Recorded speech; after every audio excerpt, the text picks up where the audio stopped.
2005, a computer-animated character suddenly becomes immensely popular. He is everywhere, in TV commercials, in the biggest newspapers, on radio, and it seems that every second cell phone is ringing with his annoying sound. He becomes a pop star, selling millions of singles and albums, topping the charts in nearly every country in the world. Who was responsible for this crazy frog fever? Why did he become so big? Who benefited from all this success? What happened to the people behind the crazy frog phenomenon? And how did he change their lives? Daniel Malmeder is the guy who, when he was 16 years old, in some little city in Sweden, actually made this noise that everything started with. There was no crazy frog yet, he just made a noise that was, I think he wanted to imitate the sound of his moped when it starts. And he recorded himself doing this ring ding ding ding bing bing sound, and he sent this sound file to a few of his friends just for fun. One of the recipients was Erik Wernquist, a young Swedish animator who was building up his showreel to apply for a job in an animation company. I had this idea of creating a character that looked like he could make that sound. So that's when I made what I call the character the annoying thing.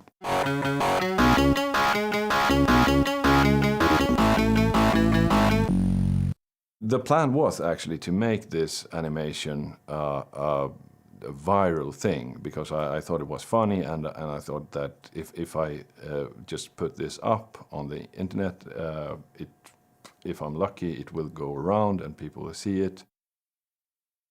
Ding ding ding ding ding ding ding ding dum dum bum bam bam bum bum bum bum bum. Erik applied for a job at Cactus Film as an animator, and in his resume and on his showreel he had the clip of the annoying thing. But it took quite some time, actually. I think I'd been working at Cactus for a year at least or something when I was starting to get contacted by companies who wanted to use the character for marketing.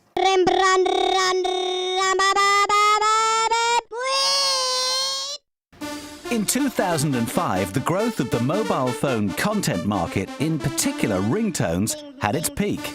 Erik was contacted by Yamba, one of the biggest mobile phone content providers in the world. Ding ding.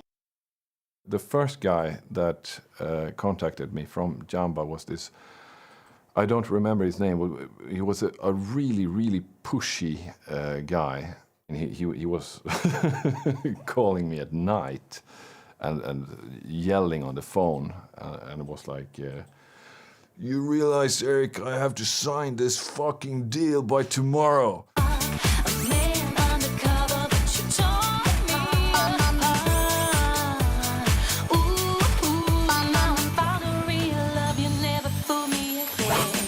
If everybody wants to buy the ringtone, obviously everybody loved that character and thought it was very funny, then it should be possible to make a song with this character and to sell the ringtone, the song as well, very successfully.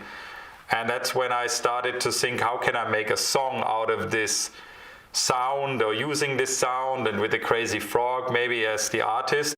I told Wolfgang, you know what? Tom Boney made me a song. We hate that fucking ringtones, but by the way, we have to do a song about a ringtone. And Wolfgang think about it and say, I have an idea.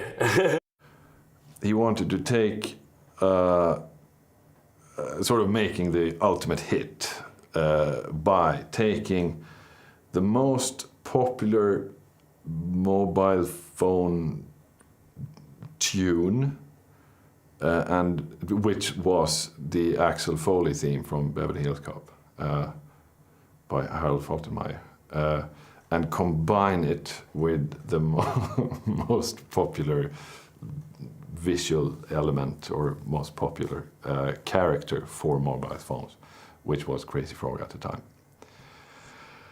And make a smash hit.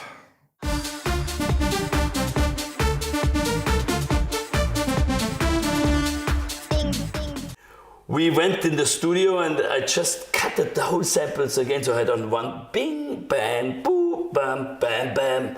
And then we tried to make on the melody line and tried to make a sample line who fixed. It cost us 2 bottles of vodka to find the right one. I thought, okay, yeah, good luck. You know, I mean, who's gonna buy this? I sent it to Wolfgang and Wolfgang said, oh, this is good, Foto. This is good. He flew to this guys in Stockholm, the video guys, the whole company, and sent them, gave them the track, they liked it, and we heard nothing from them for 3 weeks. Being the first music video, they didn't have a lot of money to spend, so we took the risk of, we never want to do anything like halfway or kind of bad. And after 3 weeks, just a link came and we saw the video and we say, massive, massive, we have a hit, we have a hit. And then Wolfgang contacted all the labels. We have offered them all these serious dance productions before that tried to be cool and nobody wanted them, and then we made something so stupid and everybody wanted to have it. When we got off the phone with the record companies, I was always calling Wood and said, I can't believe, you know, they're offering us 50,000, 80,000 euro for this.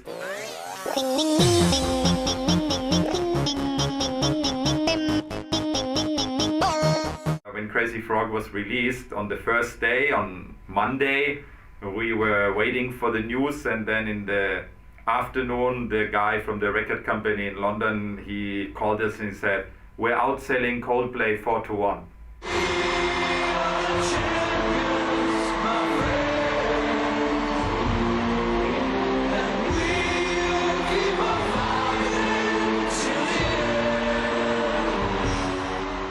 After this huge success in the UK, Crazy Frog was released all over the world and went to #1 in more than 30 countries. He released 3 albums and 7 music videos.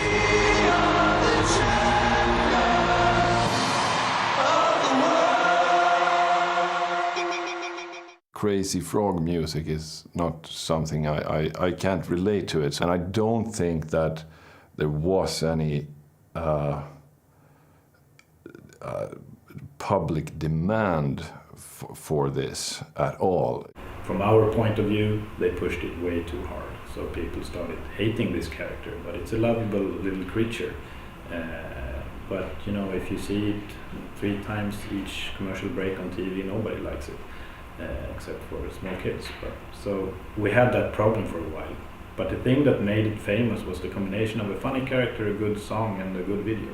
The Crazy Frog is not about the Crazy Frog. This is, the whole thing who driving this was 2 things. First of all, the mobile phone come up, and it was possible to change the ringtone, but not by yourself.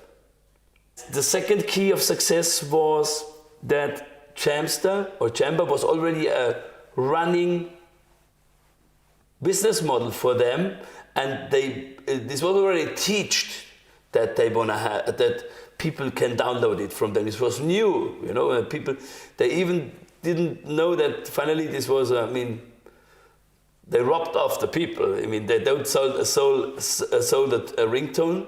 They didn't sold a ringtone.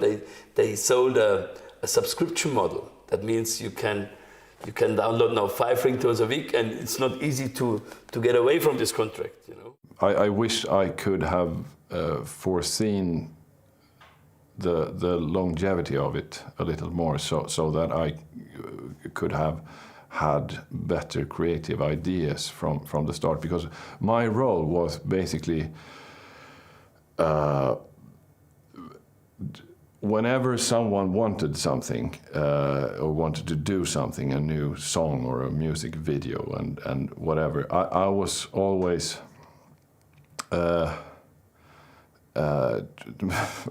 more or less trying to stop it. Because I thought, I thought all ideas were bullshit. Basically, what happens when people realize that this is going big, yes, a lot of people involved tries to squeeze out the most amount of money for their part.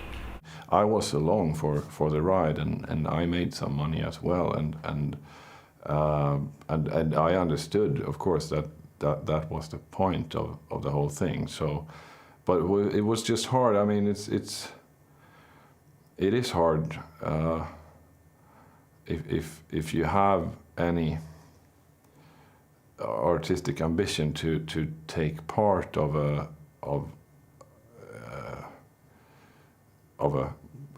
purely commercial circus as this was. So the Crazy Frog for me as a producer was more than, okay, I worked this off very correctly because